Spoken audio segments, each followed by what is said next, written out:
أشهد أن محمدا رسول الله.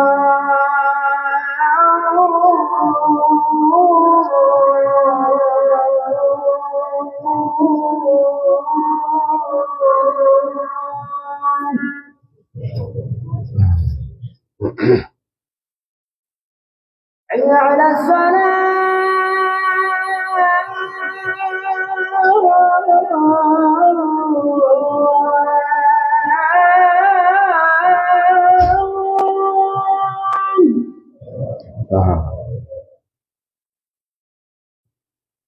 حي على الصلاة.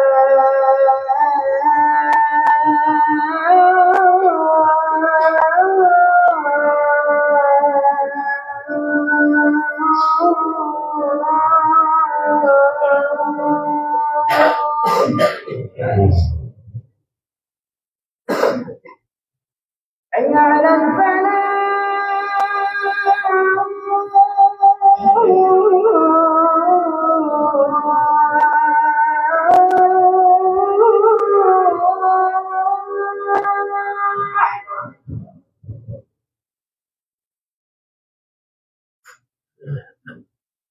حي على الفلاح.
إن الحمد لله نحمده ونستعينه ونستغفره ونعوذ بالله من شرور أنفسنا ومن سيئات أعمالنا من يهده الله فلا مضل له ومن يضلل فلا هادي له وأشهد أن لا إله إلا الله وحده لا شريك له وأشهد أن محمدا عبده ورسوله أما بعد قال الله عز وجل يا أيها الناس اتقوا ربكم الذي خلقكم من نفس واحدة وخلق منها زوجها وبث منهما رجالا كثيرا ونساء واتقوا الله الذي تساءلون به والأرحام إن الله كان عليكم رقيبا يا أيها الذين آمنوا اتقوا الله حق تقاته ولا تموتن إلا وأنتم مسلمون يا أيها الذين آمنوا اتقوا الله وقولوا قولا سديدا يصلح لكم أعمالكم ويغفر لكم ذنوبكم ومن يطع الله ورسوله فقد فاز فوزا عظيما أما بعد فإن أصدق الحديث كتاب الله وخير الهدي هدي محمد صلى الله عليه وسلم وشر الأمور محدثاتها وكل محدثة بدعة وكل بدعة ضلالة وكل ضلالة في النار أيها الناس اتقوا الله فإن التقوى ملاك الحسنات সম্মানিত মুসল্লিয়ান ইকরাম আল্লাহর তাকওয়া অবলম্বন করি আমরা যে তাকওয়া অবলম্বন করলে ইনশাআল্লাহ জান্নাত পেয়ে ধন্য হতে পারবো এবং আল্লাহ তাআলা যাবতীয় বিপদ থেকে আমাদেরকে উদ্ধার করবেন সম্মানিত মুসল্লিয়ান ইকরাম গতবারে আপনাদের এখানে আলোচনা করেছিলাম সুফিবাদ নিয়ে দিন কত তাড়াতাড়ি চলে যায় সুফিবাদ গত সপ্তাহে আলোচনা করলাম শিয়াবাদ নিয়ে, আজকে ইনশাল্লাহ আপনাদের সাথে সুফিবাদ নিয়ে আলোচনা করব। দুটির কারণ হচ্ছে শিয়াবাদ এবং সুফিবাদ একটার সাথে জড়িত। তাসাউফ এবং তাশায়্যু বলা হয় তাকে যে যেটা বলে ওয়াজহান ইলা উমলাতিন ওয়াহিদা, একই মুদ্রার এপিট ওপিট, একই মুদ্রা। কারণ হচ্ছে আপনি দেখবেন যত সুফিবাদ সবার সাথে তাসাউফের একটা ভালো সম্পর্ক রয়েছে, ঠিক তাসাউফের সাথে সুফিবাদের ইয়ার সাথে শিয়াবাদের একটা ভালো সম্পর্ক রয়েছে। সুফিবাদের সাথে শিয়াবাদ এবং সুফিবাদ যেন একে অপরের পরিপূরক, একে অপরের সাথে সম্পর্ক রক্ষা করে চলে। এমনকি দেখবেন যতগুলি সুফি তরিকা আছে সবগুলি শেষ পর্যন্ত গিয়ে আলী ইবনে আবি তালেব রাদিয়াল্লাহু আনহু পর্যন্ত গিয়ে শেষ হয়। কোনোটাই ওমর পর্যন্ত যায় না বা আবু বকর পর্যন্ত যায় না। আবু বকরের বংশধর হলেও তারা শেষ পর্যন্ত তরিকতে যাইয়া আলী রাদিয়াল্লাহু বংশে চলে যায়। এ হচ্ছে শিয়াবাদ এবং সুফিবাদের মধ্যে একটা মিল। এই মিলটি আমরা সবসময় লক্ষ্য করে থাকি। এর কারণ কি? মূল কারণ হচ্ছে এটাই, দুইটাই মূলত একই সূত্রে বাঁধা, একই জায়গা থেকে, কাছাকাছি জায়গা থেকে দূরে উৎপন্ন হয়েছে। দুইটাই বের হয়েছে ইরাক ইরান সন্নিহিত এলাকা থেকে, ইরান থেকে। ইরাক এবং ইরানের মাঝখান থেকে, কোনোটা বসরা থেকে, কোনোটা ইরান থেকে বেরিয়েছে। এই জন্য আপনি দুইটাকে কাছাকাছি দেখবেন, দুইটার মধ্যে অনেক জায়গায় মিলও দেখবেন, অনেক কিছুতে মিলও দেখবেন। প্রশ্ন হচ্ছে আমাদেরকে আজকে জানতে হবে সুফিবাদ বা তাসাউফ বা সুফিইজম কি জিনিস। না জানলে কি হবে, আপনি যে কোনো সময় এই সমস্ত ফিতনায় পড়ে যেতে পারেন। আপনাকে এই বিষয়টা সম্পর্কে জানতে হবে। প্রথমত সুফিবাদ বা সুফি কেন বলা হয়?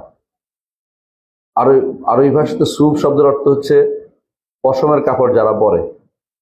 একটা সময় মানুষ অভাবের কারণে পশমের কাপড় পরত। পশম, যে ছাগলের পশম বা বড় বড় ভেড়ার পশম যেগুলো, এগুলি মানুষ পরিধান করে থাকতো, কারণ কাপড় নাই, অভাবের কারণে। ধীরে ধীরে এটা অনেকের কাছে প্রিয় হতে আরম্ভ করলো। এই জন্য সুফিবাদ ওখান থেকে কেউ কেউ বলেছেন সুফি। সুফ শব্দের অর্থ হচ্ছে যে কোনো জীব জন্তুর শরীরের গায়ের যে পশম থাকে এটাকে বলে সুফ। আচ্ছা, তাদের পরিভাষায় কি অর্থে? কেউ বলছেন যে এই সুফ থেকে তাদেরকে সুফিবাদ বলা হয়, কারণ তারা এই পোশাক পরে থাকতো, এই পোশাক পরে তারা থাকতো। কেউ বলে যে না, এরা নিজেরা দাবি করে তারা আহলুস সুফফা থেকে আসছে। রাসূলুল্লাহ সাল্লাল্লাহু আলাইহি ওয়াসাল্লামের যুগে কিছু লোক, একটা উঁচু জায়গা ছিল মসজিদ নববীর পূর্ব পাশে, সেখানে তারা বসে থাকতো। তাদের কোনো বাড়িঘর ছিল না, তাদের কোনো পরিবার পরিজন ছিল না, তারা সেখানে বসে থাকতো। যখন যে জিহাদের আহ্বান আসতো সেখানে তারা জিহাদে প্রবৃত্ত হতো। এদেরকে বলা হয় আসহাবুস সুফফা। সেখানে তারা ছিল।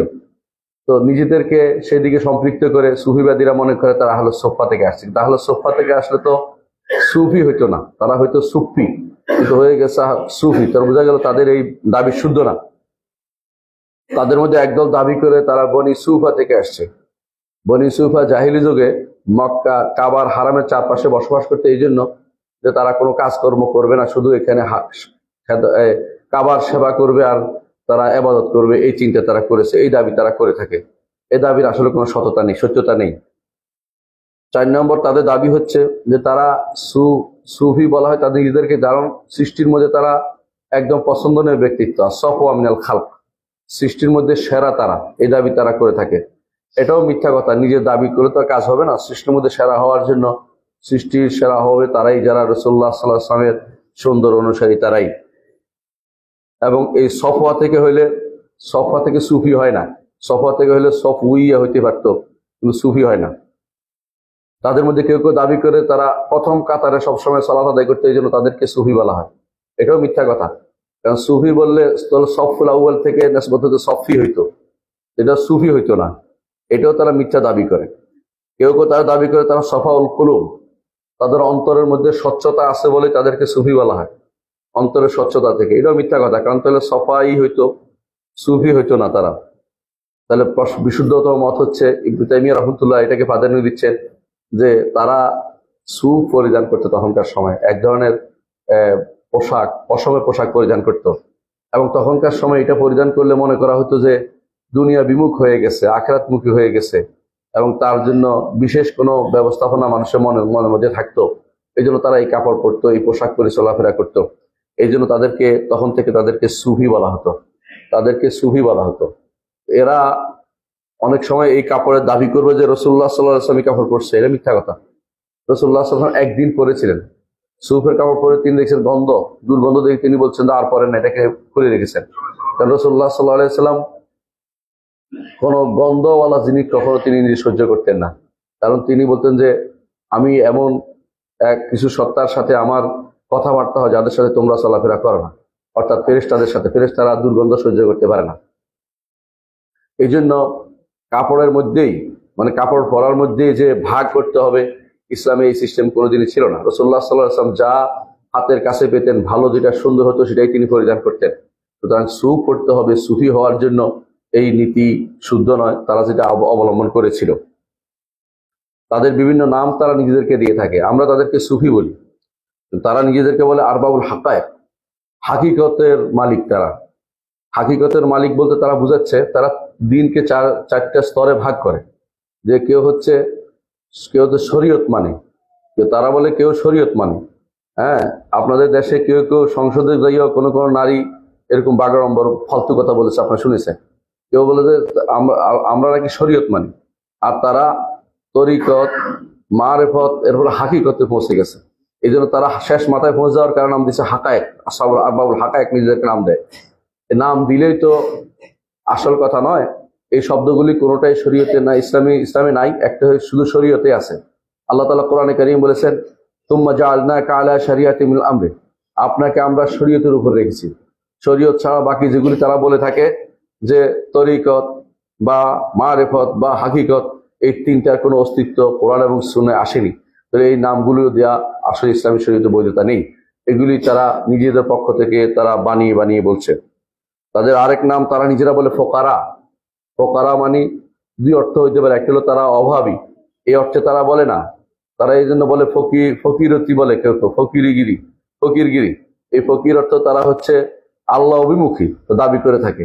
কিন্তু ভালো করে তাকিয়ে দেখেন বর্তমান সমাজে এই সমস্ত যারা পীর ফকির আছে তারা কি সম্পদের অভিমুখী, কি মর্যাদার অভিমুখী নিজেরা হয়ে ঘুরছে, তারা কি আল্লাহ অভিমুখী কিনা সেটা ভালো করে দেখুন। তাদের কেউ দাবি করে তারা হল জুয়াইয়া, বা তারা ক্ষুধার্ত থাকে। বর্তমানে তারা ক্ষুধার্ত থাকে না। কোনো পীরের চারপাশে তারা দেখবেন খাবার, সেটা বোধহয় আপনার 10 দিনের খাবার শেষ হতে পারবেন না।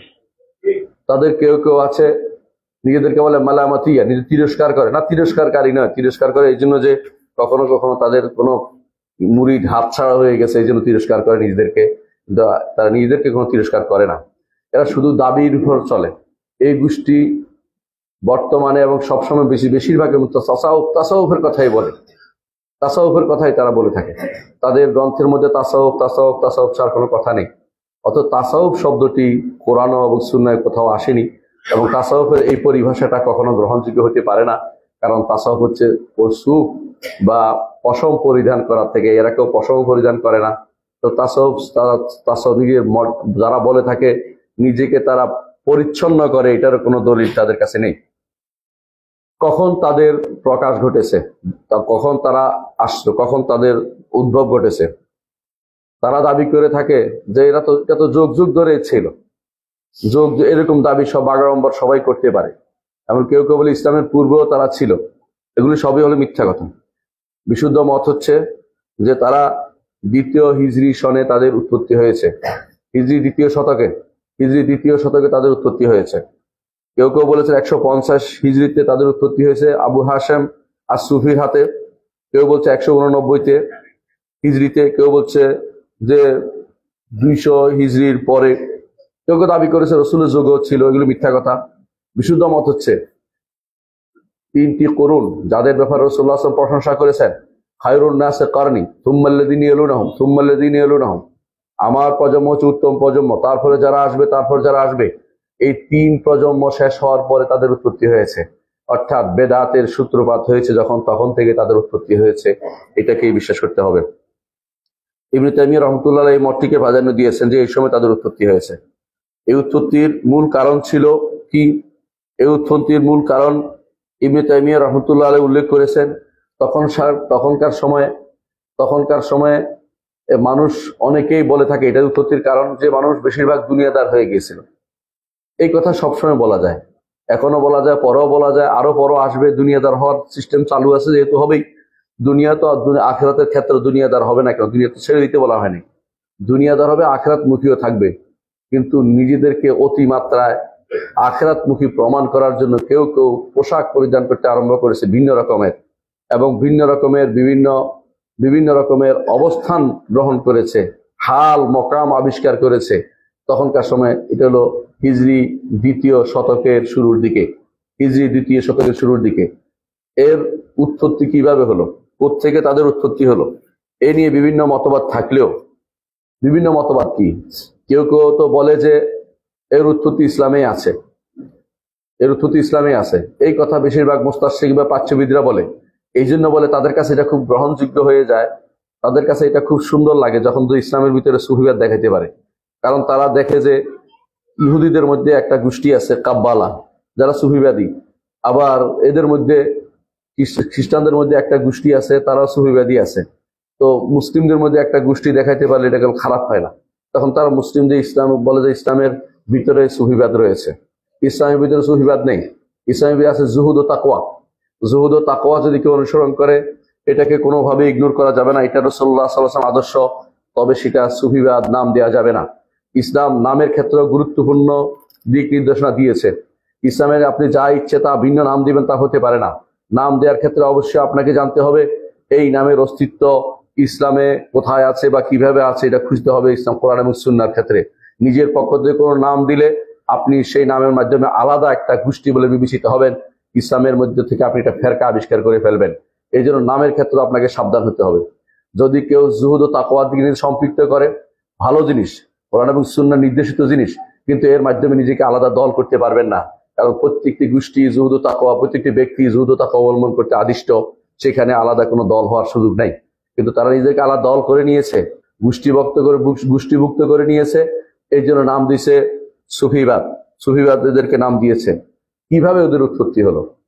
বিশুদ্ধ মত আমার কাছে যে স্পষ্ট হয়েছে তা হচ্ছে দ্বিতীয় শতকের শুরুতে 200 হিজরির সময়, এই সময়ে বসরা যখন বিজয় হলো, বসরাতে তখন মুসলিমদের একটা বিশাল গোষ্ঠী অবস্থান করতে আরম্ভ করলো।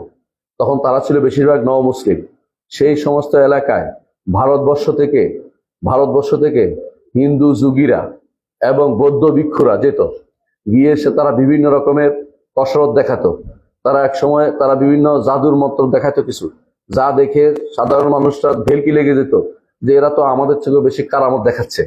কেউ তাদের দেখাইতো যে তারা কেউ শূন্য উঠে বসে আছে, কেউ দেখাইতো যে তারা হয়তো দেখতেছে উড়ে চলে যাচ্ছে, পানির উপরে হাঁটতেছে, ইত্যাদি দেখিয়ে তাদেরকে তখনকার সময় মুসলিমদের মধ্যে তাদের মধ্যে এক ধরনের আবেশ তৈরি করে দিয়েছে যে এটা তো নিঃসন্দেহে বড় কিছু একটা। আর এর সাথে যুক্ত হয়েছে তারা তো ইসলাম ছাড়তেও পারে নাই, তখন তারা ইসলামকে নিয়েই ওই তাদের তত্ত্বগুলি গ্রহণ করে নিয়েছে। আপনারা জানেন যে হিন্দু যোগীরা আর বৌদ্ধ ভিক্ষুরা তারা কিন্তু এই জাতীয় অনেক কিছু কাজ করে দেখাতে পারে। শয়তান তাদেরকে সহযোগিতা করে। এগুলি যখন দেখায় তখন বিভিন্ন মানুষ এই বসরাতে, যেহেতু বসরাকে তখন বলা হয়তো ফারজুল হিন্দ, অর্থাৎ হিন্দুস্তানের যাওয়ার রাস্তা, কিন্তু বসরা একটা বন্দর ছিল। ওই বন্দর দিয়ে, তখন তো বিমান ছিল না, তখন ছিল পানির, এই জন্য তখন সেখানে পানির এখানে তারা তখনকার সব বড় বড় নৌকা দিয়ে তারা বসরা যেত, অর্থাৎ হিন্দুস্তান থেকে বসরা যেত। বসরা থেকে তখন তারা বিভিন্ন জায়গাতে তাদের ভেলকি দেখানোর জন্য তারা বৌদ্ধ ভিক্ষু এবং হিন্দু যোগীরা যেত। তারা এগুলি দেখে দেখে সেখানকার লোকেরা তখন তাদের দ্বারা প্রভাবিত হয়ে যায়। এমনকি তাদের মধ্যে কেউ নাস্তিক বৌদ্ধ ভিক্ষুরা তারা গিয়েও তখন কেরকম কসরত দেখাতো। আপনারা শুনেছেন জাহাম বিন সফওয়ান সম্পর্কে। জাহাম বিন সফওয়ানকেও এরকম একজন ভিক্ষু পেয়েছে সেখানকার সময়, পেয়ে বলছিল তুমি কি তোমার আল্লাহ বিশ্বাস করো? বলো হ্যাঁ আল্লাহ বিশ্বাস করে। বলে তো আল্লাহ বিশ্বাস, আল্লাহ দেখছো? দেখি নেই। তো তার গন্ধ শুকি নেই, তার কোনো অঙ্গ পেয়েছো? পাই নেই। তো তুমি আবার কিভাবে তোমার আল্লাহকে পেলে? এরপরে জাহাম বিন সফওয়ান 40 দিন নামাজ পড়তে পারে নাই। সে 40 দিন বেনামাজি ছিল। ইবনে তাইমিয়া তার নাকল ঘটনাটি উল্লেখ করেছেন। তিনি বলছেন তখন এরপরে তার মধ্যে একটা নতুন তথ্য আসলো। যে মাথার ভিতরে একটা ঢুকছে, এটা যায় জিজ্ঞাসা করে দেখে যায়, বলতেছে এই তোমার কি রু আছে? ওই বৌদ্ধ ভিক্ষুকে বলে আছে। রু কি দেখছো? ওরা দেখি নাই। রু কি গন্ধ শুকছো? শুকি নাই। তো আমি এরকম আল্লাহকে মনে করতেছি না, আউযুবিল্লাহ। এর অর্থ হচ্ছে সে নিজের মন মতো একটা যুক্তি দিয়ে এখন সে মনে করছে ইসলামের ভিতরে ঢুকতে চেষ্টা করছে। এটা তো ইসলামের কোনো নীতি নয়। ইসলাম হচ্ছে আল্লাহকে দেখতে হবে, আমরা আখিরাতে দেখবো। ইমান বিল গায়েবের মাসালা, আল্লাহকে রুহের সাথে তুলনা করা যায় না। কারণ বৌদ্ধ ভিক্ষুরা এবং হিন্দু যুগীরা আত্মায় বিশ্বাস করে, রুহে বিশ্বাস করে, এই জন্য তাদেরকে এইটা দিয়ে সে চেষ্টা করেছে, এটা দিয়ে কোন রকম তাদেরকে নিরস্ত করতে। বোঝা গেল যে আমাদের উদ্দেশ্য হচ্ছে এটা প্রমাণ করা যে ওই সময়ে ভারতবর্ষের লোকেরা সেখানে যেত। ফারজুল হিন্দ বা হিন্দুস্তানের যে রাস্তা, যাওয়ার রাস্তা বসরা, সে বসরায় তারা যেত। গিয়ে তারা মুসলিমদেরকে সেখানে বিভ্রান্ত করতো, নও মুসলিম। সেখানে ওই এলাকার মুসলিম সেখানে বড় আলেম কেউ ছিল না। সেই জায়গাতে তারা তাদের আস্তানা গড়তে শুরু করেছে। এই জন্য আপনারা যত সুফিবাদের মূল কেন্দ্র শুনবেন বসরা, বসরা। হাসান বসরি যদিও মিথ্যাচার করে তার উপরেই অপবাদ দেওয়া হয় তিনি সুফি ছিলেন। তিনি সুফি ছিলেন না, তিনি মুহাদ্দিস ছিলেন, মুফাসসির ছিলেন, আলেম দ্বীন ছিলেন, মুজাহিদ ছিলেন। তার নামে মিথ্যা কথা বলা হয় তিনি বসরি ছিলেন। এমন রূপভাবে আরেক বসরি বলা হয় রাবেয়া বসরি, আপনারা শুনেছেন। যত বসরাতে যত সুফিবাদের উৎপত্তি হয়েছে কারণ হচ্ছে সেখানে গিয়ে এরা এই সমস্ত কসরত দেখাতো আর মানুষদেরকে বিভ্রান্ত করত। মানুষ মনে করতো এরা যেভাবে কিছুই নাই, শরীরের মধ্যে কাপড় একটা পরে আছে, আমাদেরকেও সেরকম কাপড় পরে থাকতে হবে, আমরাও তাদের মতো ঘুরে ঘুরে বেড়াবো, ঘুরে ঘুরে খাবো। এই চিন্তা ভাবনা করে তারা সুফিবাদে ঢুকে পড়ে। এইভাবেই মুসলিমদের মধ্যে এই সুফিবাদ তাসাউফ ঢুকে পড়ে। এই তাসাউফ যেটা এখন বর্তমানে আছে মুসলিম বিশ্বে, তাসাউফ যা প্রচলিত আছে, এর সাথে ইসলামের কোনো কানাকড়ির সম্পর্ক নেই, সামান্যতম কোনো সম্পর্ক নেই। পুরোটাই অমুসলিমদের বিভিন্ন রকমের কসরত ছাড়া কিছুই নয়। তেমনি ভাবে এই জাতীয় কসরত কিন্তু অন্য দিক থেকেও মুসলিমদের মধ্যে ঢুকেছে। সেটা হচ্ছে যখন অনুবাদ হয়েছে, যখন বিভিন্ন দর্শন অনুবাদ হয়েছে, তখন বিভিন্ন দর্শন থেকেও সুফিবাদ দর্শনটা মুসলিমদের মাঝে ঢুকে পড়েছে। কারণ বিভিন্ন দর্শনের মধ্যে এই খ্রিস্টানদের মধ্যেও একটা গোষ্ঠী, তারা এই দর্শনে বিশ্বাসী ছিল, সুফি দর্শনে বিশ্বাসী ছিল। আপনার রাসূলুল্লাহ সাল্লাল্লাহু আলাইহি ওয়াসাল্লাম তাদের সম্পর্কে বলেছেন যে আপনি বাকায়া তাদেরকে দেখতে পাবেন, বিভিন্ন তাদের মঠের মধ্যে তারা অবস্থান করছে।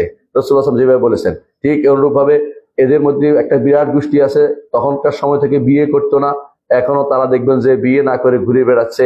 অনেক নারী পুরুষ এই অবস্থায় তারা বিচরণ করছে। এরা সুফিবাদে ঢুকে পড়েছে। আল্লাহ তাআলা কোরআনে কারীম বলে দিয়েছেন, ওয়ারাহবানিয়াতান ইবতাদাউহা মা কাতাবনা আলাইহিম ফামা রাউ হাক্কা রিআয়াতিহা আল্লাহ বলছে রাহবানিয়া, এই বৈরাগ্যবাদ আমি তাদের উপর লিখে দেইনি, নিজেরা ইখতারাউহা, নিজেরা এটাকে বানাইছে, নতুন করে তৈরি করেছে।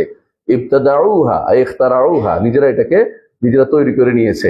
ঠিক অন্য ধর্মে এরকম কিছু কিছু লোক যখন দুনিয়া বিমুখতা অবলম্বন করতে চায়, নিজেরা একটা কিছু তৈরি করে নেয়, তখন এদের দেখা দেখি মুসলিমদের মধ্যে একটা গোষ্ঠী সেটা তৈরি করে নিয়েছে। এরাও এটা কারণ বিভিন্নমুখী উৎস থেকে এই সুফিবাদের উৎপত্তি হয়েছে। তাদের মধ্যে আপনি পাবেন একদিকে সেটাকে আপনি বৌদ্ধদের জিনিস থেকে তাদের মধ্যে পাবেন, আপনি আশ্চর্য হবেন। একই ঘটনা, যেই ঘটনা ইব্রাহিম ইবনে আদহামের ঘটনা আপনারা শুনেছেন। ইব্রাহিম ইবনে আদহাম রাতের বেলা নাকি বললাম এই জন্য, এই সমস্ত ঘটনার কোনো অস্তিত্ব আসলে সত্যিকার প্রমাণ নেই। তিনি নাকি রাতের বেলা ঘরে ইবাদত করতেছেন, তো উপরে শব্দ শুনছে, বলে কি কে শব্দ করছে? তো তিনি রাজা ছিলেন, তিনি বললেন যে আমার উপরে কে খটখট করতেছে? বলে তুমি ঘরে কি করতেছো? বলে ইবাদত করতেছি। বলে আমি উপরে ঘোড়া খুঁজতেছি, উট খুঁজতেছি। বলে ছাদের উপরে উট কিভাবে পাওয়া যায়? তাহলে ঘরে থেকে তুমি আল্লাহকে কিভাবে পাবে? এই জাতীয় ঘটনা তারা বলে। এই ঘটনাকে ঠিক একই ঘটনা আপনি পাবেন বৌদ্ধের মধ্যে। বৌদ্ধের একই ঘটনা আপনি পাবেন যে বৌদ্ধ সে ঘরে কবিলা বস্তুতে তার হয়েছিল ঘরের মধ্যে সে বসে ধ্যান করছিল, উপর থেকে শব্দ শুনছে। এই একই ঘটনা, বলতে পারেন গল্পের রূপান্তর। এরা কি করে? এই জন্য কারণ হচ্ছে সুফিবাদ বেশিরভাগ ঘটনা দেখবেন যে অন্য ধর্মে আছে, সেটাকে রূপান্তর করে তাদের ইসলামের ভিতরে নিয়ে এসে সেটাকে তারা নতুন একটা রূপ দিতে চেষ্টা করেছে। ইসলামের এগুলি কোনো প্রয়োজন নেই। ইসলাম দীনুন কামিল, পরিপূর্ণ দিন। এখানে বাইরে থেকে কোনো কিছু ধার করা, কোনো গল্প আনার কোনো সুযোগ নেই। এই গল্পগুলো দিয়ে মানুষকে তারা বিভ্রান্ত করে যাচ্ছে। এর অর্থ হচ্ছে আপনি দেখতে পাবেন এই সুফিবাদের উৎস হিন্দু ধর্ম থেকে যেমন আসছে, বৌদ্ধ ধর্ম থেকে আসছে, তেমনি ভাবে খ্রিস্টান ধর্ম থেকে আসছে, ইহুদি কাব্বালাদের থেকে আসছে। অনুরূপভাবে যে সমস্ত মানুষ বিভিন্ন দর্শনে বিশ্বাসী ছিল, অর্থাৎ গ্রিক দর্শন বা বিভিন্ন দর্শন থেকে, সেখান থেকে ওই শব্দ এসেছে। এই জন্য সুফিবাদকে বলা হয় সুফা, অর্থাৎ তারা মুহিব্বুল হিকমা, হিকমতকে যারা ভালোবাসে তারা সুফি অবলম্বন করছে, এটাও কেউ কেউ বলেছে। এর অর্থ হলো এমন এক জগা খিচুড়ি একটা জিনিস হচ্ছে সুফিবাদ, যেটাকে আপনি কোনোদিন নো বলতে পারবেন না। এর কারণ কি, তারা উৎস হিসাবে মনে করে যে যত কিছুই বলা হোক না কেন, কোনো কিছুই নো নাই। হতে পারে, তাও হতে পারে। এটা অনেকটা হিন্দু ধর্মের বর্তমান যে রূপ, তারা কি বলে, যত মত তত পথ, তাদের কাছেও যত মত তত পথ, একই রকম। এই জন্য তারা অনেকে বলে থাকে, যখন তাদেরকে জিজ্ঞাসা করবেন এত তরিকা কেন, তারা বলে তরিকা তো কমই হয়েছে। আদাদা আনফাসিন নাস, মানুষের নিঃশ্বাস যত অতগুলি তরিকা হওয়ার দরকার ছিল। মানে মানুষের তরিকার কোনো অভাব নাই। তাহলে আল্লাহ তাআলা যেটা বলছেন, কুল হাদিহি সাবিলি আদউ ইল্লাহ আলা বাসীরাতিন আনা ওয়া মান ইত্তাবাআনি, আল্লাহ তাআলা বলছেন এই হচ্ছে একটি রাস্তা। আল্লাহ তাআলা বলছে ওয়াত্তাবিউ সুবুলা ওয়ালা তাত্তাবিউ সুবুলা, বিভিন্ন রাস্তা অনুসরণ করো না। হাদিহি সাবিলি, একটা রাস্তাকে অনুসরণ করো, ফাত্তাবিউনি, আমার একটি রাস্তাকে অনুসরণ করো। আল্লাহ তাআলা কোরআন বলছেন। এরা বলছে বিভিন্ন পথের কথা। এর অর্থ হচ্ছে ওদের কাছে একটি দিন যথেষ্ট নয়, বিভিন্ন রকমের দিনের পথ আবিষ্কার না করতে পারলে তাদের শান্তি পাওয়া যায় না। সুফিবাদের মধ্যে বাস্তবতা কি, সুফিবাদ আসলে মূলত তিনটি স্তরের লোক দেখা যায় সেখানে। আগেও ছিল, তবে আগে বেশিরভাগ ছিল দুই শ্রেণী। এক শ্রেণী তারা কাপড়ে, পোশাকে, আদব আখলাকে তারা এটা অবলম্বন করত। এদেরকে বলা হয় সুফিয়তের রাসম। ইবনে তাইমিয়া রাহমাতুল্লাহ 3 ভাগে ভাগ করেছে সুফিবাদকে। সুফিয়তের রাসম অর্থাৎ পোশাক আশাকে, এবাদতে বিভিন্ন রকমের তরিকা তারা এখতিয়ার করতো, এটা সুফিয়তের রাসম বলা হয়। এদের মধ্যে প্রথম বেদাত ছিল না, তারা এবাদতের মধ্যে লিপ্ত থাকতে পছন্দ করত। পরবর্তী তাদের মধ্যে নতুন নতুন জিকির আবিষ্কার হয়েছে, নতুন নতুন পোশাক আবিষ্কার হয়েছে, নতুন নতুন চিহ্ন আবিষ্কার হয়েছে। কেউ এখন তো চিহ্ন কি করে জানেন, রসুলের জুতার ছবি নালাইনের শরীফ কপালে অথবা টুপির মধ্যে লাগাই রাখতে হবে। কে এটা আবিষ্কার করলো? কত বড় বেদাত, কি চিন্তা করে দেখেছেন? শুধু বেদাত নয়, এটা তো গুনার কাজ। রসুলের জুতা এটা ছিল কিনা প্রথমে, দ্বিতীয়ত রসুল জুতা হলে সাহাবায়ে কেরাম কেন এইভাবে নিলেন না? তো তোমার মাথার মধ্যে কেন থাকতে হবে? তোমার এটা কবর সিজদার সময় কোথায় রাখতে হবে? তুমি তখন এটা বুকের উপর কেন রাখতে হবে? এগুলির কোনো উত্তর তাদের কাছে নাই। সব দলিল লাগে না, তাদের কাছে আবেগই যথেষ্ট। যার আবেগ নাই তারা তার সাথে কথা বলতে রাজি নাই। আমরাও বলি, যার কাছে দলিল নাই তার কথা আমরা শুনতে রাজি নাই। এরকম হওয়া উচিত বলে আমরা মনে করি। এরা হলো সুফিয়তের রাসম। এরা হলো বেদাতপন্থী সবচেয়ে বেশি। এদের সময় ছিল বেদাতের মধ্যে আকণ্ঠ নিমজ্জিত। এদের কোনো বেদাত শিরকের মধ্যে তো কখনো নিয়ে যায় তাদেরকে, এবং তারা আবিষ্কার করে, অর্থাৎ তারা শরীয়ত নিজেরা প্রবর্তন করে, অনেক রকমের শরীয়ত তারা দাবি করে। এদের মধ্যে কেউ নতুন নতুন ইবাদত দাবি করে, যেমন তাদের মধ্যে তারাই আবিষ্কার করেছে যে 15ই শাবান ইবাদত, তারাই আবিষ্কার করেছে লাইলাতুল মেরাজের ইবাদত, তারাই জাতীয় ইবাদতগুলো তারা আবিষ্কার করে। তারা বেশিরভাগ বেদাতের মধ্যে বেশি লিপ্ত ছিল। এরা হলো আগেকার যারা অবস্থানে ছিল তারা। দ্বিতীয় স্তরে এসে তারা একটু বাড়লো। সেরকম কি করলো, তারা বিভিন্ন জায়গায় খানকা তৈরি করলো। এই খানকাগুলি এখন বর্তমান নাম হয়েছে বসিবার স্থান। দেখবেন যে অমুক তরিকার বসিবার স্থান, ওখানে কেন বসতে হবে? ওখানে ওই জায়গা কে দিল তাদেরকে? কোন তরিকার লোক এখানে বসবে? কোরআন এবং সুন্নাহর অবস্থান অনুসারে ইমানদারের জায়গা হবে মসজিদ, অথবা ইমানদারের জায়গা হবে পাঠদানের এলাকা, মাদ্রাসা। তারপর যেখানে পড় দিবে, এখানে বসিবার স্থান, অমুক তরিকার লোকের বসিবার স্থান। এই জাতীয় যারা আবিষ্কার করেছে সবই হচ্ছে এই শয়তানদের কারখানা। যোগে যোগে দুর্ভাগ্যবশত এমন কিছু শাসক এসেছিল যারা এদের জন্য খানকা তৈরি করে দিত, এদেরকে খানকা তৈরি করে দিত। আপনি যদি কোনো ইমাম মাকরিজির পড়েন, খেতাব মাকরিজি পড়েন, আপনি আশ্চর্য হবেন যে জায়গায় জায়গায় তারা বিভিন্ন রকমের খানকা তৈরি করে দিয়েছিল। বাগদাদে, ইরাকে, ইরানে, বিভিন্ন জায়গায়, এমন কোন মিশরের এমন কোন জায়গা ছিল অমুকের খানকা নয়, খানকা তৈরি করে দেয় বিশাল সওয়াবের কাজ মনে করতো। তারা মসজিদ বাদ দিয়ে খানকা তৈরি করেছে, অথচ মসজিদ হচ্ছে ইবাদতের জায়গা। আল্লাহ তাআলা বলছেন যে এই মসজিদগুলোতে আল্লাহ তাআলা নির্দেশ দিচ্ছেন যে তারা যেন আল্লাহর নামটাকে জিকির করে, আল্লাহর নাম উচ্চারণ করে। আর তারা খানকা ছাড়া তাদের অন্য কিছু হয় না। ওই খানকাগুলো এখনো তাদের রয়েছে। আমি একবার রওনা হয়ে গেছিলাম কুষ্টিয়া থেকে, আসার পথে দেখি যে রাস্তার এই পাশে, রাজবাড়িতে রাস্তার এই পাশে হচ্ছে কাদেরিয়া তরিকার খানকা, আর ওই পাশে হচ্ছে শিয়াদের ইমাম বাড়া। বলতেছে আশুরা উপলক্ষে আলোচনা হবে কাদেরিয়া তরিকা, আলোচনা হবে শিয়াদের ইমাম বাড়াতে। তা আমি শুনলে আশ্চর্য হইলাম যে সুবহানাল্লাহ, আল্লাহ তাআলা কিভাবে দুই জিনিসকে মিল করে দিল, দেখাই দিল আমাকে যে কিভাবে এরা যে দুই ভাই, আপন ভাই, বুঝাই দিল যে আমাদের এই আশুরা উপলক্ষে আলোচনাটা ইমাম বাড়াতে হবে, অর্থাৎ তারা কোনো সমস্যা নেই। ঠিক ওদের যে সমস্ত আলোচনা আপনি শুনবেন মাঝে মধ্যে, পুরা শিয়াইজম ছাড়া কিছুই না। আরেকটি শিয়াইজম আরেকটি জিনিস হচ্ছে, আপনারা যারা পশ্চিম এলাকায় আছেন, বিশেষ করে রাজবাড়ী সহ একেবারে মেদিনীপুর পর্যন্ত যারা আছেন, এই পুরা গোষ্ঠী, একটা গোষ্ঠীর নাম হচ্ছে মেদিনীপুরের পীরের অনুসারী, মেদিনীপুর দরবার অনুসারী। এরা সব শিয়া, শুধু সুন্নি নামটা লাগাইছে আহলুস সুন্নাহ, আসলে শিয়া। এদের কর্মকাণ্ড শিয়াইজম ছাড়া কিছুই না। এর উপরে একটা বই আমার ছাত্র লিখেছে, আমি সম্পাদনা করতেছি, যদি বের হয় আপনি দেখতে পাবেন। শিয়াইজম ছাড়া কিছুই নাই এদেশের মানুষের ভিতরে। শিয়াইজম যেমনি ঢুকেছে তেমনি ভাবে সুফিজম ঢুকে রয়েছে, একটা একটার সাথে ওতপ্রোতভাবে জড়িত, একটা একটাকে প্যাট্রোনাইজ করে, একটা একটাকে সহযোগিতা করে। ইরানে একজন ছিল, ইরানে অনুবাদক হিসেবে ছিল রেডিও তেহরানে, দেশে আসে এক মাদ্রাসার প্রিন্সিপাল হয়েছে, এখন জমিয়তুল মুদাররিসিনের বড় দায়িত্বে আসছে।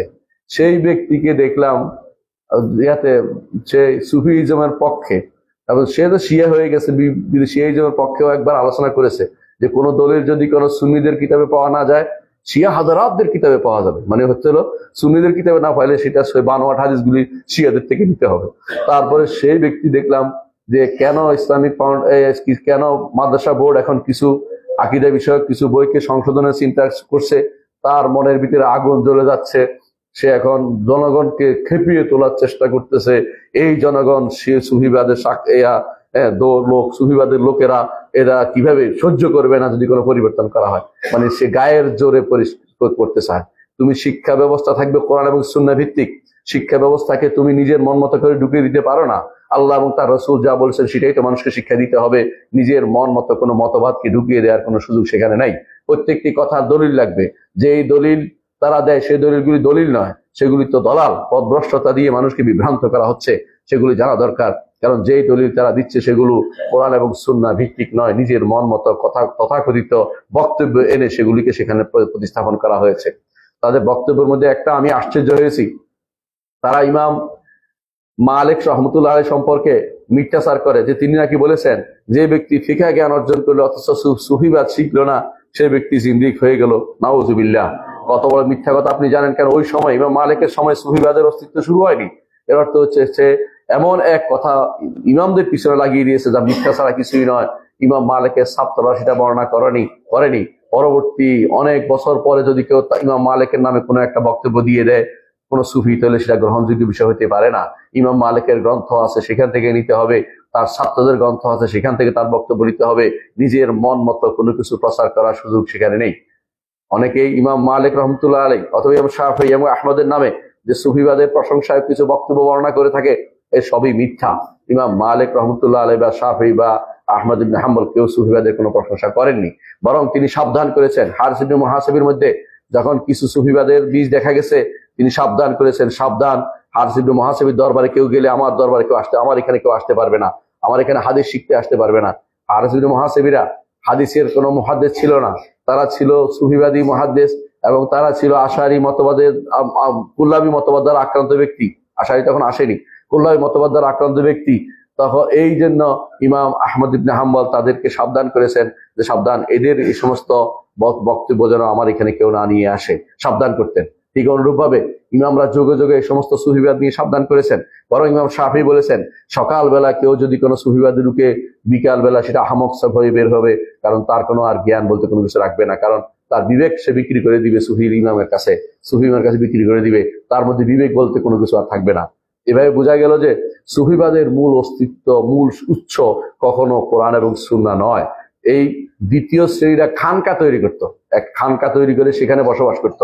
তারা তখন আলাদা একটা জগৎ তৈরি করে ফেলেছিল মুসলিমদের মধ্যে। আলহামদুলিল্লাহ সেখান থেকে আমরা বেরিয়ে এসেছি, কিন্তু তৃতীয় শ্রেণী আমাদের মধ্যে এখনো রয়ে গেছে।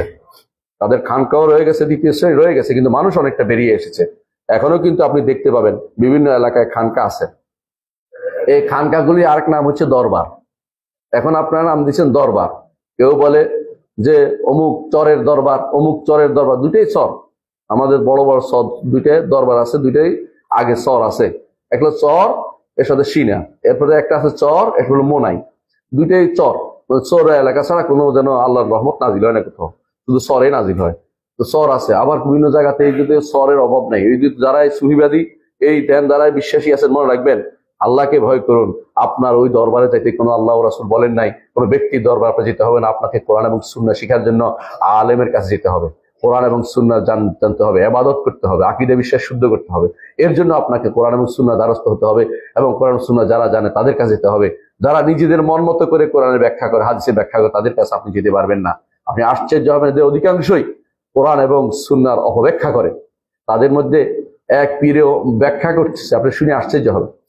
এক পীরে ব্যাখ্যা করতেছে যে যে আল্লাহ তাআলা কোরআনে কারীম বলেছেন যে অলিয়া মুর্শিদা এক জায়গায় আসছে যে যে কেউ যদি কোনো আপনার থেকে মুখ ফিরিয়ে না, আপনি তাদের জন্য কোনো অলিয়া মুর্শিদ পাবেন না।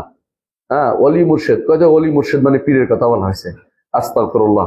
নিজের মন মতো ব্যাখ্যা করলে অনেক কিছুই অপব্যাখ্যা করা যায়। ব্যাখ্যা নয়, এগুলো সম্পূর্ণরূপে অপব্যাখ্যা, সম্পূর্ণরূপে দিনকে বিকৃত করার নাম। এরা দিনকে বিকৃত করে, সুফিরা সবসময় দিনকে বিকৃত করে এসেছে। কোরআন এবং সুন্নাহর ব্যাখ্যা আমাদের দেয়ার লোক আছে। আমরা কোরআনের ব্যাখ্যা থেকে আমরা মুহাদ্দিস মুফাসসিরিনদের ব্যাখ্যা নেই, হাদিসের ব্যাখ্যা আমরা মুহাদ্দিসদের থেকে নেই, কিন্তু সুফিবাদীতে কোনো ব্যাখ্যা নেওয়া যাবে না। তাদের ব্যাখ্যাই হচ্ছে বিকৃতি সাধন, নিজের মন মতো কথা দিয়ে মানুষকে বিভ্রান্তিকরণ ছাড়া কিছুই নয়। তাহলে আমরা দেখতে পাচ্ছি সুফিবাদের তৃতীয় স্তরে এসে দাঁড়িয়েছে এখন। সেটা কি? তারা এখন দরবারের সাথে সাথে আরেকটা যুক্ত করেছে, মানে তাদের কাছে তিনটাই রয়ে গেছে। ইবাদতও বানিয়েছে, জিকিরও বানিয়েছে, পোশাকও বানিয়েছে, দরবারও বানিয়েছে, আর 3 নম্বরটা রয়েছে। সেটা কি?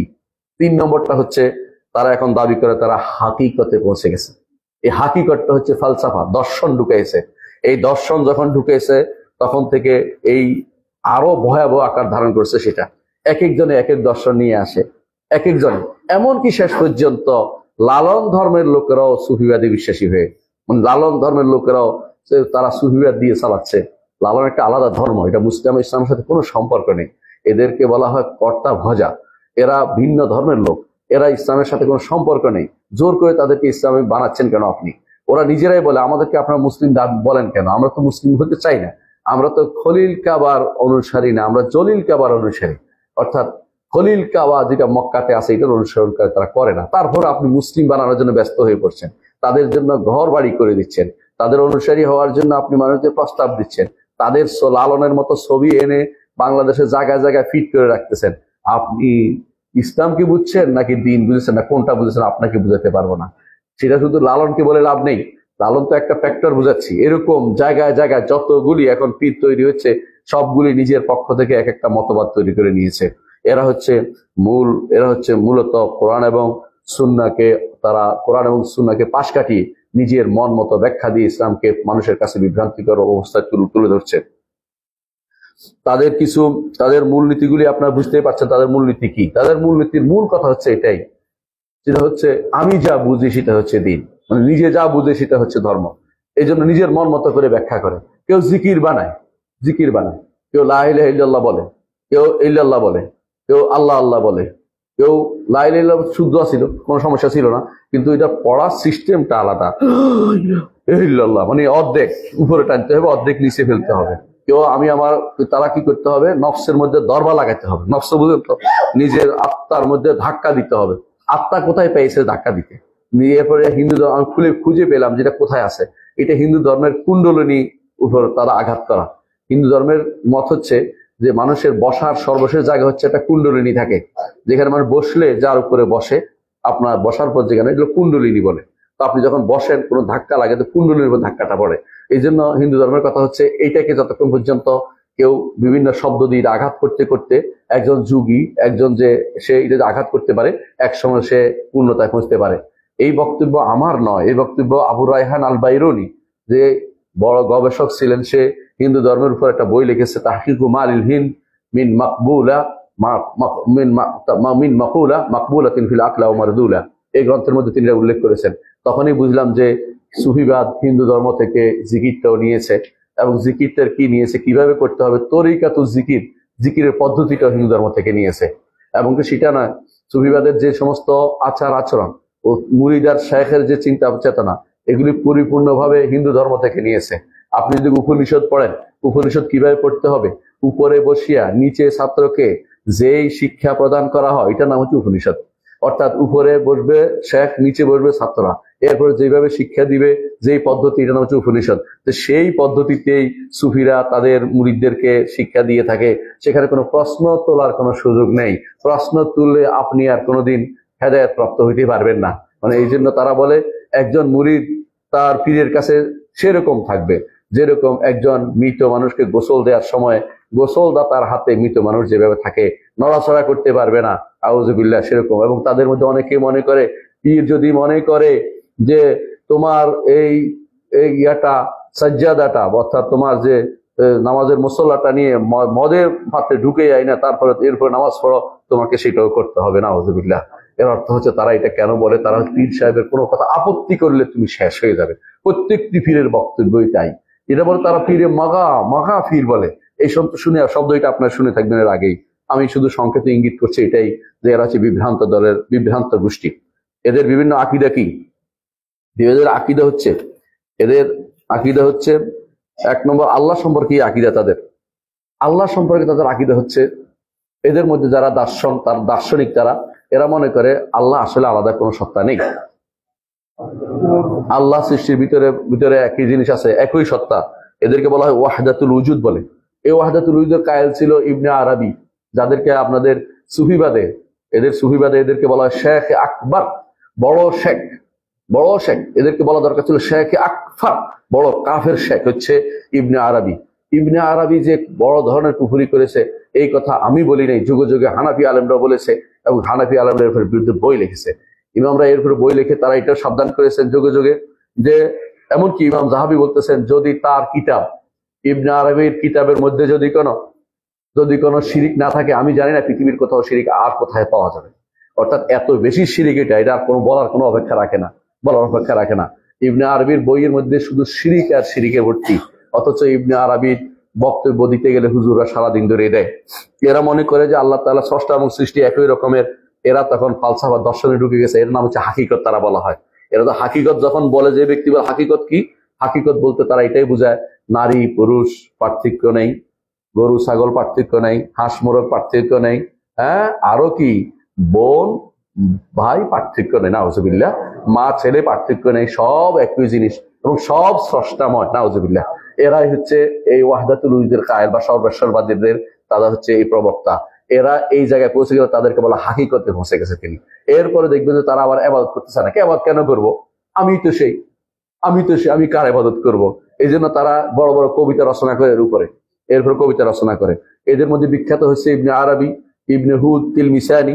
এদের যে বিভিন্ন রকম নাম করে, আফিফ বলে, এদেরকে শেখুল ইসলাম বলতে ফাজিরা তিলমিসানি। যে অনুরূপভাবে এই জাতীয় লোকেরা সবগুলি হচ্ছে পদভ্রষ্ট। এদের আরেকটি আকীদা হচ্ছে হুলুল, আল্লাহ নেমে এসে কারোর ভিতরে প্রবেশ করে, তারা বিশ্বাস করে। এরা যারাই হাল্লাজকে প্রশংসা করে, তারা সবাই আকীদা বিশ্বাস করে। অর্থাৎ আল্লাহ কখনো কখনো সৃষ্টির ভিতরে এসে ঢুকে যায়, কোনো ব্যক্তির ভিতরে ঢুকে তার কাজ করে দিয়ে যায়, নাউজুবিল্লাহ। এই জাতীয় বিশ্বাস তারা হুলুল, যত হাল্লাজের যত প্রশংসাকারী সবাই আকীদা বিশ্বাস করে। হয় জানে না, নয় জেনে শুনে বিশ্বাস করে, দুইটা একটা হবে। হয়তো হাল্লাজ এই আকীদা পোষণ করতো, হাল্লাজ মনে করতো যে স্রষ্টা এসে তার ভিতরে ঢুকেছে, নাউজুবিল্লাহ। আরেকটি গোষ্ঠী তাদের আছে, যে তারা বলে যে না, আমরা আসলে ওয়াহদাতুল উজুদে বিশ্বাসী না, ওয়াহদাতুল শুহুদে বিশ্বাসী। শুহুদটা কি? সেটা হচ্ছে ফানা ফিল্লাহ, আমি আলাদা ছিলাম কিন্তু আমি স্রষ্টাতে ফানা হয়ে গেছি। স্রষ্টাতে আমি ওয়াহদাতুল, আবার এটাকে নাম দিছে যে ফানা ফিল্লাহ, হ্যাঁ। আবার এটাকে তারা বাড়তি নাম দিছে বাকা বিল্লাহ। অর্থাৎ এটা হচ্ছে এখন ওয়াহদাতুল শুহুদ, মানে এখন আমি জগৎ দেখতেছি। আগে দেখতে অন্ধ ছিলাম, যখন তার ভিতরে ঢুকছি, নাউজুবিল্লাহ, এখন আমি সব দেখতে পাচ্ছি। এই জাতীয় বিশ্বাস তাদের রয়েছে। এই বিশ্বাসে বড় বড় সুফিরাই বিশ্বাস করে। এবং আশ্চর্য হবে, আমি যার কথা একটু আগে বলেছিলাম, তাদের বইতে লিখেছে যে সুফিবাদীরা, তাদের ক্ষমতা অনেক বেশি। যে সুফি পীরেরা, তারা মরে গেলেও তাদের ক্ষমতা বেড়ে যায়। ওই আর্টিকেলের মধ্যে লেখা আছে, এই ইনকিলাবের আর্টিকেলের মধ্যে, তারা এটা দিয়ে মানুষকে খেপে তুলতেছে যে ওলি আল্লাহদের বিরুদ্ধে চলে যাবে মানুষ, অর্থাৎ শিরকির বিরুদ্ধে কেন যাবে, তার কষ্ট আর যেন দেখার কেউ নেই, তার কষ্ট মরে যাচ্ছে। সে যে শিরকে আকণ্ঠ নিমজ্জিত, এটা তাকে কে বুঝাবে? এটা যে ব্যক্তি মনে করবে কবরওয়ালা কোনো উপকার করতে পারে সে ব্যক্তি মুশরিক, কোনো সন্দেহ নেই। তারা মিথ্যাচার করার জন্য বলে যে যে রাসূলুল্লাহ সাল্লাল্লাহু আলাইহি ওয়াসাল্লামকে আমরা যারা সহিহ আকীদা ও মানহাজে বিশ্বাস করি, রাসূলুল্লাহ সাল্লাল্লাহু আলাইহি ওয়াসাল্লামকে আমরা মনে করি তিনি মাটি হয়ে গেছেন, এটা আমরা কোনদিন বলেছি? মিথ্যা কথা আমরা কোনোদিনই বলি নাই। রাসূলুল্লাহ সাল্লাল্লাহু আলাইহি ওয়াসাল্লামের তার শরীর মাটি খাবে না, রাসূল বলে দিয়েছেন, কারণ নবীদের শরীরকে মাটি খায় না। কিন্তু তাই বলে রাসূলের কাছে চাওয়া জায়েজ না, এটা আমরা বলি। হ্যাঁ, এটা সত্য। কিন্তু তারা কি করে মানুষকে আগুন লাগিয়ে দেওয়ার জন্য মিথ্যা অনেকগুলো কথা এনে লাগিয়ে দেবে এটার সাথে। এইগুলো হচ্ছে তাদের মিথ্যাচার। তারা কি করে শিরিক এবং বেদাতকে একসাথ করে ফেলে, কখনো কখনো মিথ্যাচার করে আহলুস সুন্নাত ওয়াল জামাতের মতের বিরুদ্ধে তারা মিথ্যাচার করতে সোচ্চার থাকে। মিথ্যাচার না করলে তাদের কোনো ভূমি হয় না, কারণ তারা জানে যে হক কথা বললে কোরআন সুন্নাহর সাথে মিশে যাবে। মিথ্যাচার করে আগুন লাগাতে হবে। এই মিথ্যাচার করেই তো কোপ দিতে আসছে একজন, দেখেন আপনারা, যে একজন ইমামকে কোপ দিয়েছে, কারণ কি? মিথ্যাচার করতে গেছে, যে ইমাম সাহেব এটা বলেছে, ইমাম সাহেব এটা বলে নাই, তারপরে বলাচ্ছে এবং নিজের মন মতো ব্যাখ্যা দাঁড় করিয়েছে যে কোরআনে মিলাদের কথা আছে, কোরআনের কথায় মিলাদের কথা আছে। এত বড় ডাহা মিথ্যা কথা, যে কোরআনে মিলাদের কথা আবিষ্কার করেছে, অর্থাৎ তার মন মতো ব্যাখ্যা তৈরি করেছে। অথচ এই কথাটি আগেকার যারা জ্ঞান ভিত্তিক মানুষ ছিল, সুফি হইল একটু জ্ঞান ছিল, সেও বলেছে যে এইটা কোরআনে হাদিসে না থাকলেও এটা গ্রহণ করা যাবে, কারণ ভালো মনে করতেছে এই জন্য। কিন্তু তারা কোরআন হাদিস বলে নাই। কিন্তু যারা বিভ্রান্ত তারা অনেক কিছুতে দলিল হিসেবে দেখে, ইয়াকুদি আলাল মারই ফি আইয়ামি মিহনাতিহি ফায়ারা হাসানান মা লাইসা বিল হাসানি। মানুষ যখন বিপদে পড়ে তখন ভালো জিনিস খারাপ জিনিসকেও ভালো দেখতে শুরু করে দেয়। অর্থাৎ যারা এই জন্য তারা এই মিলাদকে তখন মনে করছে কোরআন সুন্নাতে আছে, বানাইয়ে এখন কোরআন সুন্নাতে খুঁজতেছে। মিলাদ পড়া দুরূদ পড়া এক জিনিস নয়। সে যে আয়াত দলিল দিয়েছে, আয়াত হচ্ছে রাসূলুল্লাহ সাল্লাল্লাহু আলাইহি ওয়াসাল্লাম সালাত পেশ করা, সালাত ও সালাম পেশ করা। রাসূলুল্লাহ সাল্লাল্লাহু আলাইহি ওয়াসাল্লাম পেশ করা তো ফরজও, কখনো কোনো ফরজ, কখনো কখনো ওয়াজিব, কখনো কখনো সুন্নাহ। এবং এটার বিভিন্ন 39 জায়গাতে দিন রাত্রে কেউ কেউ হিসাব করেছেন 39 জায়গাতে সালাত ও সালাম পড়তে হয়। এবং সারাদিন পড়লে যখনই মুহাম্মদ সাল্লাল্লাহু আলাইহি ওয়াসাল্লাম নাম আসবে তখনই সাল্লাল্লাহু আলাইহি ওয়াসাল্লাম বলতে হয়। কিন্তু তাই বলে এটার দ্বারা আপনি যেই পদ্ধতি মিলাদ আবিষ্কার করেছেন তাতেও এর সাথে সম্পৃক্ততা নেই। এটার বিরোধিতা করা তো ফরজ। প্রত্যেকটি ইমানদারের দায়িত্ব হচ্ছে বেদাতকে প্রতিরোধ করা। বেদাতকে কখনো প্রশ্রয় দেয় ইমানদার করতে পারে, প্রশ্রয় দিতে পারে না। আল্লাহ কুল্লি হাল, যেটা বলতে চাচ্ছিলাম, এদের মধ্যে তৃতীয় গোষ্ঠী যারা আছে তারা আল্লাহ সম্পর্কে মনে করে যে আল্লাহ তাআলার ভিতরে কি সৃষ্টি ঢুকতে পারে। এদের মধ্যে কেউ কেউ নাম দিয়েছে বেসাল শরীফ, মিলন। মিলন মিলন কতদিনে হবে গান গায় কেউ কেউ। আবার কেউ কেউ আছে এটাকে নাম দিছে খুশরোজ শরীফ, আনন্দ উৎসবের দিন। কেউ কেউ নাম দিছে বিয়ের দিন, ওরস, ওরস পালন করে, আবার প্রতি বছর বছর ওরস পালন করে। এগুলি সবই হচ্ছে এই বিভ্রান্তি পথ, যেগুলি সুফিবাদ তৈরি করে দিয়েছে। এগুলি ইসলামের সাথে কোনো সম্পর্ক নেই। যেখানে সেগুলি হবে সেগুলির বিরুদ্ধে মৌখিক প্রতিবাদ করা আমাদের দায়িত্বের ভিতরে পড়ে। যাদেরকে আল্লাহ তাআলা শাসন ক্ষমতা দিয়েছেন তারা যে কোনো মূল্যে এদেরকে এগুলি প্রতিহত করা তাদের দায়িত্বের ভিতরে পড়ে না, আল্লাহর কাছে তাকে জবাবদিহি করতে হবে। আপনার হাতে ক্ষমতা আছে কিন্তু আপনি চুপচাপ বসে থাকবেন, জনগণ যা ইচ্ছা তা করুক, তা হতে পারে না। আপনাকে নিজে ইসলাম বুঝতে হবে, ইসলাম মানতে হবে। ইসলামকে আপনাকে প্রতিষ্ঠা করার দায়িত্ব নিয়ে এসেছেন। যদি না পারেন আপনি ছেড়ে দেন, কিন্তু আপনি হলে আল্লাহর কাছে জবাবদিহি করবেন। আপনি পারবেন না কেন, চেষ্টা করে দেখুন। আপনি অবশ্যই কোরআন এবং সুন্নাহ ভিত্তিক ইসলামকে এই বাংলার জমিনে প্রতিষ্ঠা করার প্রচেষ্টা আপনার চালাতে হবে, নইলে আপনি ক্ষমতা গ্রহণ করার কারণে আল্লাহর কাছে আপনাকে এর জন্য জবাবদিহি করতে হবে। রাসূলের ব্যাপারে তাদের কি বিশ্বাস? মুহাম্মদুর রাসূলুল্লাহ সাল্লাল্লাহু আলাইহি ওয়াসাল্লামের ব্যাপারে তাদের বিশ্বাস হচ্ছে আহমদ ও আহাদ একই ছিল। আহমদের মিম পড়িয়া আহাদ হইল, আহাদের চাকি মিম যুক্ত হইয়া আহমদ হইল। অর্থাৎ বুঝেন কিনা, আল্লাহ এবং রাসূলকে তারা এক করে দেখে, নাউযুবিল্লাহ। এদের মধ্যে সুফিদের মধ্যে আরেক গোষ্ঠী আছে, রাসূলুল্লাহ সাল্লাল্লাহু আলাইহি ওয়াসাল্লামকে ইনসান কামেল নাম দিছে, এমন এক পূর্ণ মানুষ যার এই হবে সে হবে, এই হবে সে হবে, এই জাতীয় নাম দিয়ে তারা ভিন্ন রকম পথে তাদের মধ্যে কেউ কেউ রসুলের ইবাদত দিকে চলে গেছে। এমনকি কেউ কেউ রসুলকে গায়েব জানে বলতেছে, রসুলকে সর্বময় ক্ষমতার অধিকারী বলতেছে। কেউ কেউ এই জাতীয় প্রত্যেকটি, এখনো তারা মনে করে রসুল সব জায়গার খবর রাখেন তাদের মধ্যে, এবং তারা মনে করে, অনেকে মনে করে সব জায়গায় উপস্থিত হন। এমনকি তারা মনে করে আপনি কি করতেছেন, আপনার আমল নামা তার রসুলের কাছে পেশ করা হয়। অথচ এই জাতীয় হাদিস কখনো শুদ্ধ না। আমাদের আমল নামা রসুলের কাছে কখনো পেশ করা হয় না। আমাদের আমল নামা আল্লাহর কাছে পেশ করা হয়। আমাদের শুধু ওই আমলটাই রসুলের কাছে যায় যেটা আমরা সালাত ও সালাম হিসেবে দেই। আমরা যখনই কোথাও সালাম দেই তখন ফেরেশতারা আল্লাহর রসুলের কাছে এই সালামটা নিয়ে পৌঁছে দেয়। আর যখন একটা সালাত আল্লাহ রসুলের কাছে আল্লাহর কাছে আমরা চাই, রসুলের উপর সালাত দেয়, আল্লাহ তাআলা 10 বার তখন রসুলের কথা আলোচনা করেন তার ফেরেশতাদের কাছে। একবার আমরা বলি সাল্লাল্লাহু আলাইহি ওয়াসাল্লাম, আল্লাহ তাআলা 10 বার আলোচনা করেন। এটা অত্যন্ত আনন্দের বিষয় আমাদের জন্য। আল্লাহু আকবার। অথচ তাদের নিকট এইগুলি তাদের গ্রহণযোগ্য বিষয় নয়। তাদের কাছে আর ওলি হওয়া হচ্ছে সবচেয়ে বড় জিনিস। নিঃসন্দেহে ওলি হওয়া সবচেয়ে বড় জিনিস, কিন্তু তাদের ওলি আর আহলুস সুন্নাতের ওলি এক জিনিস নয়। আহলুস সুন্নাত ওয়াল জামাতের ওলি হচ্ছে আল্লাহ তাআলা বলে দিয়েছেন, আলা ইন্না আউলিয়া আল্লাহি লা খাউফুন আলাইহিম ওয়া লা হুম ইয়াহজানুন আল্লাযিনা আমানু ওয়া কানু ইয়াত্তাকুন। ঈমান এবং তাকওয়ায় যারা পরিপূর্ণ তারাই আল্লাহর ওলি। ঈমান এবং তাকওয়ায় যারা পরিপূর্ণ তারাই আল্লাহর ওলি। ঈমান এবং তাকওয়া অনুসারে ওলায়াতের মর্তবা হয়। যার যতটুকু ঈমান আছে তার সাথে তাকওয়ার পরিধি অনুসারে সেই ব্যক্তি আল্লাহর ওলি বা আল্লাহর বন্ধু হবে, অথবা যদি কোনো দূরে সে অতটুকু শয়তানের বন্ধু হয়ে যাবে। আউলিয়াউর রহমান ও আউলিয়াউর শয়তান, শয়তানের ওলি হবে অথবা রহমানের ওলি হবে। এর বাইরে কেউ যাবে না, মানুষ এই দুইটার মধ্যে থাকবে। এদের নিকট না, ওলি আলাদা গোষ্ঠী। এমনকি ওলি কখনো কখনো তাদের কাছে বংশ পরম্পরায় ওলি হয়, বংশ পরম্পরায়, অর্থাৎ অমুক বংশের ওলি। এটা সুফিবাদ থেকে পেয়েছে তারা, শিয়াদের থেকে পেয়েছে। এরা শিয়াদের থেকে পেয়েছে। শিয়ারা যেমন বংশ পরম্পরায় ইমামত নিয়ে এসেছে, এরা এখন বংশ পরম্পরায় ওয়ালায়াত নিয়ে এসেছে, ওলি নিয়ে এসেছে। এই ওলির যে তাদের সংজ্ঞা সম্পূর্ণ ইসলাম বিরোধী সংজ্ঞা, এই সংজ্ঞা ইসলামে অনুমোদিত নয়। তাদের কাছে ওলির মর্যাদা নবীর একটু উপরে।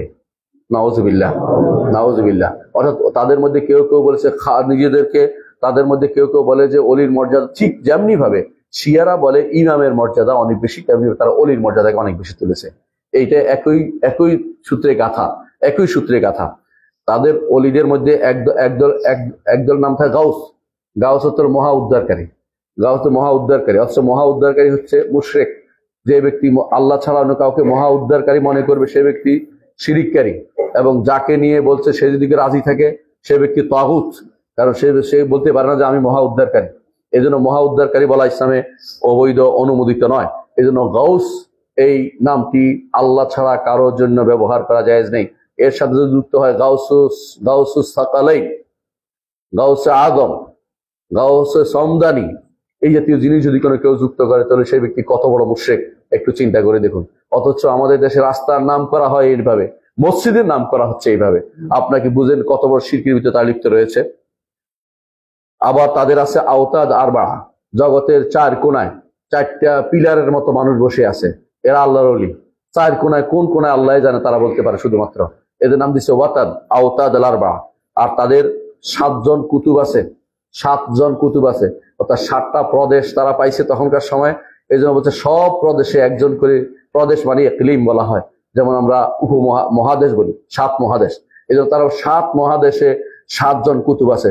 তারা যদি জানতো যে আরেকটা মহাদেশ বের হয়ে যাবে কোনোদিন, তাহলে হয়তো বলতো যে 8টাও কুতুব লাগবে, তারা তখন জানতে পারেনি, এই জন্য বলতে পারেনি। তাদের নিকট কুতুব হচ্ছে 7 জন। তাদের কথায় কথায় কুতুবে রব্বানি দেখবেন যে লেখছে, অথবা আক্তাব, তাদের গল্পের মধ্যে সেটা থাকে। দুর্ভাগ্যবশত দেওবন্দি বলেন আর বেরলভী বলেন, সবার কাছে কুতুব আছে, সবার কাছে কুতুবের গল্প শেষ নাই। প্রত্যেকেই দেখবেন যে এই জাতীয় কুতুবের আলোচনা করেই যাচ্ছে। কুতুবে অমুক হয়েছে, অমুকের খলিফা অমুক, এই জাতীয় জিনিসগুলি সবই হচ্ছে বিভ্রান্তি। কেউ কারো খলিফা, কেউ না। খলিফা কাপড় সিলায়, খলিফা কোনোদিন এই দিনের কাজ করে না। খলিফা হচ্ছে যারা, খলিফার মূল বইয়া হচ্ছে যারা একজন চলে যাবে আরেকজন তার জায়গা দখল করবে। যেমন বাবা চলে গেছে, সন্তান তার জায়গা দখল করেছে, এটাই হচ্ছে খলিফা। যার অর্থ আল্লাহ তাআলা কোরআনে কারীম বলেছেন, ইন্নী জাইলুন ফিল আরদি খলিফা, জমিনের বুকে এমন একটি প্রজন্ম দেবে, এক গোষ্ঠী চলে যাবে আরেক গোষ্ঠী তার জায়গা দখল করবে। এটাই হচ্ছে খলিফার অর্থ। এই খলিফার অর্থ এক একজন এক এক দিয়ে নিয়ে গেছে।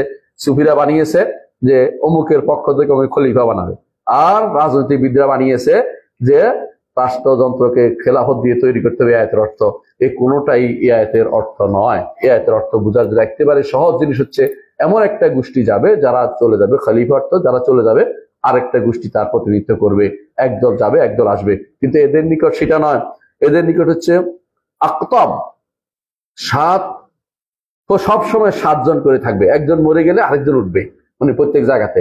এমনকি শহরে শহরে তাদের কাছে কুতুব আছে আলাদা, মানে প্রতি শহরে একজন করে কুতুব থাকে এদের নিকট। নাউজুবিল্লাহ। এদের নিকট প্রত্যেকে এটা বিশ্বাস করে। সুফিবাদ মানে এটা বিশ্বাস করে, প্রত্যেক সুফিরে বিশ্বাস করে। এর মনে রাখবেন সুফিবাদে এটা বিশ্বাস নাই, এটা সুফি না। অর্থ বুঝতে সে সুফিবাদী আসলে জানে না সুফিবাদ মানে এটা বিশ্বাস করে। সুফিবাদের মধ্যে তাদের আরেক বিশ্বাস হচ্ছে যে নুজাবা আছে, 7 জন নজিব আছে। নজিব কারা কাজ কি? যে যদি কোনো তাদের মুফতিরা কোনো ভুল করে তারা শুদ্ধ করে দেয়, তারা আটকে গেলে তাদেরকে খোঁজ খবর রাখে, এই জাতীয় নুজাবা বলে এদেরকে। আবার আফরাদ আছে, একক ব্যক্তিরা ঘুরে বেড়ায়, যে কোনো সুফির কোনো সমস্যা হলে সুফির সহযোগিতার জন্য ঘুরে বেড়াচ্ছে, এই জন্য তারা অন্ধকারে ডাকে, অমুক আমাকে, অন্ধকারের লোক কারা আছে, আমাকে এখানে কারা সাহায্য করে, এগুলি সব তারা ধারণা করে একটা রাজত্ব। তারা আল্লাহর রাজত্বকে ভাগ করে গাউস, ওয়াতাদ, আক্তাব, নুজাবা এদেরকে আফরাদকে দিয়ে দিয়েছে। অথচ প্রত্যেকটা শিরক। আল্লাহর রাষ্ট্র পরিচালনায়, আল্লাহর জগৎ পরিচালনায় আল্লাহর কোনো সাহায্যকারী লাগে না, আল্লাহর কোনো অংশীদার লাগে না। আল্লাহ কোরআনে কারিমে স্পষ্ট ঘোষণা করেছেন, এক দুই জায়গায় নয়, সেবারের জায়গাতে বলেছেন তার রাষ্ট্র পরিচালনায় কারো কোনো সাহায্যের প্রয়োজন হয় না। ওয়ালাম ইয়াকুল্লাহু ওয়ালিয়্যুম মিনাদ দুল্লি, তিনি বলেছেন যে তার কোনো এগুলির জন্য ওলিও লাগে না, যে ওলি দ্বারা তিনি এটা সারা উদ্ধার করবেন, এটা দ্বারা উদ্ধার করবেন, এমন কিছু তার প্রয়োজন হয় না। তাদের এক গোষ্ঠী বানিয়েছে খাতেমুল আউলিয়া বানাইছে।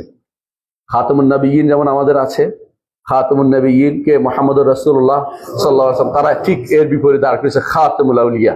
এবং তাদের মধ্যে কেউ কেউ বলছে খাতেমুল আউলিয়া এর মর্যাদা অনেক বেশি। নবীরা তো তাদের কাছে ওয়াহি আসে আল্লাহর পক্ষ থেকে জিবরিলের মাধ্যমে, আর খাতেমুল আউলিয়া সরাসরি আল্লাহর কোথায় রাখছে ওখান থেকে নিয়ে নেয়। নাউযুবিল্লাহ। অর্থাৎ তাদের জন্য মাধ্যম লাগে না, এই জন্য খাতেমুল আউলিয়ার মর্যাদা তাদের কাছে অনেক বেশি। এই খাতেমুল আউলিয়ার মধ্যে তারা প্রথমে দাবি করছে হাকিম তিরমিজি, তারপরে সে চলে যাওয়ার পরে একজন আসছে, ইবনে আরবির কথা বলছিলাম, ইবনে আরবি সে মনে করলো যে আমি তো হেরে যাচ্ছি, তা বলছে আমি খাতেমুল আউলিয়া, মানে পরে আরেকজন খাতেমুল আউলিয়া হয়ে গেছে। এরপরে মিরগেনি মিশর ইয়াতে আসছে, এই সুদানে, সে বলে যে আমি খাতেমুল আউলিয়া। এরপর আহমদ তিজানি ফেরকার লোকেরা, যেটা আফ্রিকাতে খুব প্রসিদ্ধ, ওরা বলে যে আমি খাতেমুল আউলিয়া। ঠিক অনুরূপ ভাবে আমাদের দেশের কাদেরি যারা আছে, কাদেরি তরিকার লোকেরা, তারা তো আব্দুল কাদের জিলানীকে খাতেমুল আউলিয়া বলে, আবার অন্যদেরকেও খাতেমুল আউলিয়া শেষে হয় না। খাতেমুল আউলিয়া অর্থ তো শেষ অলি হওয়ার কথা, কিন্তু অলিগিরিয়া শেষ হয় না। শেষ যদি হইয়া যায় তো ভালো থাকতাম আমরা, আলহামদুলিল্লাহ, কিন্তু শেষে হয় না, ওইটা সবসময় চলমান প্রক্রিয়া। প্রত্যেকে দাবি করে তিনি খাতেমুল আউলিয়া। তাদের বিশ্বাসের একটা হচ্ছে কাশফ, তাদের কাছে তাদের 4 নম্বর যে বিশ্বাসের সমস্যা তাদের হচ্ছে কাশফ করতে হলো তাদের কাছে সবকিছু খুলে যায়, পীরের কাছে আপনার অন্তরে সব তিনি দেখতে পায়, কাশফ হয়ে গেছে। এই জাতীয় বিশ্বাস করা সম্পূর্ণরূপে শিরিক ছাড়া কিছুই নয়, কারণ গায়েবের মালিক একমাত্র আমার রব্বুল আলামিন ছাড়া কেউ নয়। আল্লাহ তাআলা কাউকে এই জিনিস দেননি। মুহাম্মদুর রাসূলুল্লাহ সাল্লাল্লাহু আলাইহি ওয়াসাল্লামকে ফেরেশতা পাঠিয়ে শুধুমাত্র জানানো হতো কি হয়েছে না হয়েছে, অত তারপর রসুল বলতে পারতেন। কখনো কখনো রাসূলুল্লাহ সাল্লাল্লাহু আলাইহি ওয়াসাল্লাম মাসের পর মাস তিনি কষ্টে ভুগেছেন, জানতে পারেননি। তার স্ত্রীর ব্যাপারে তিনি কত কষ্ট করেছেন। একবার ঘরে যান, একবার মিম্বরে উঠেন, একবার জিজ্ঞাসা করেন আলীকে, একবার জিজ্ঞাসা করেন বাড়িরাকে, বলো বাড়িরা, আমার আয়েশাকে তো ভালোই জানি, তুমি কি দেখেছো কোনো কিছু? বলে তা আমি তো কিছু দেখিনি, তিনি অলস মানুষ, হয়তো ঘুমিয়ে গেছে, কোথাও এরকম দেখছি ছাগলে এসে ওনার রুটি খেয়ে ফেলছে, এটুকু বেশি আমি কিছু জানি না। আলী রাদিয়াল্লাহু আনহু, তুমি কি দেখেছো? রাসূল এত পেরেশান হচ্ছেন কেন? ওরে বাদ দিলে আল্লাহ আরো আপনাকে স্ত্রী মিলাই দিবে। আর কেউজনের কাছে, তোমরা কি কেউ জানো আমার পরিবার সম্পর্কে? কেউ কোনো কথা বলতে। রাসূল এত পেরেশান কেন? যদি তিনি কাশফের কই গেল ওনার কাছ থেকে, ওনার কাশফ কই গেল, উনি জানতে পারেন নাই, উনি কষ্ট পাচ্ছেন। এমনকি শেষ পর্যন্ত আয়েশা রাদিয়াল্লাহু আনহাকে বাপের বাড়ি পাঠিয়ে দিয়েছেন এবং বলছেন, আয়েশা তুমি যদি কোনো কিছু অন্যায় হয়ে তাকে বলো আমার কাছে, আল্লাহর কাছে তওবা করো। আয়েশা আরো চিৎকার করে কেঁদে ওঠেন, কারণ তিনি তো পবিত্র মানুষ ছিলেন। তাকে তো একটা মানুষকে, পবিত্র মানুষকে কোনো কথা বলা মানে কষ্ট দেয়া। তো তিনি বাপের বাড়ি চলে গেছেন, সেখানে থাকতেন। 1 মাস পরে আল্লাহ তাআলা আয়াত নাজিল করলেন, যে এই 15টা আয়াত নাজিল করে আয়েশা রাদিয়াল্লাহু আনহার পবিত্রতা ঘোষণা করলেন। এবং আল্লাহ তাআলা ইন্নাল্লাযীনা ইউহিব্বুনা আন তাশিয়াল ফাহিশাতু ফিল লাযিনা লাহুম আযাবুন আলীম, এগুলো ফাহিশা অস্ত্র দিয়ে কষ্ট দিয়েছে, আল্লাহ তাআলা কঠিন শাস্তি দিবেন তাদেরকে। কিন্তু সমস্যা হচ্ছে রাসূল তো জানতে পারেন নাই, আল্লাহ না জানানো জানতে পারেন নাই। এই কাশফ তখন কই গেল? এই জন্য এই জাতীয় কথাগুলো যারা বলে কাশফ হয়ে গেছে, এগুলি মিথ্যা কথা বলে, এদেরকে শয়তান সাহায্য করে। শয়তান যা দেখেছে, জিনেরা সাধারণত অনেক বছর বেঁচে থাকে, তারা অন্য ওখান থেকে তথ্য সংগ্রহ করে সেগুলি প্রচার করে, এরা বলে কাশফ হয়ে গেছে। কাশফ কিছু হয় নাই, কারণ তার শয়তানের সাথে একটা শয়তান আছে, এর সাথে শয়তান আছে, শয়তানে তারা কি করে যোগাযোগ করে, তারা তথ্য সরবরাহ করে, এরপরে এটাকে বলে কাশফ হয়েছে। এদের মধ্যে আজে বাজে কথা বাগাড়ম্বর করে এক একজন।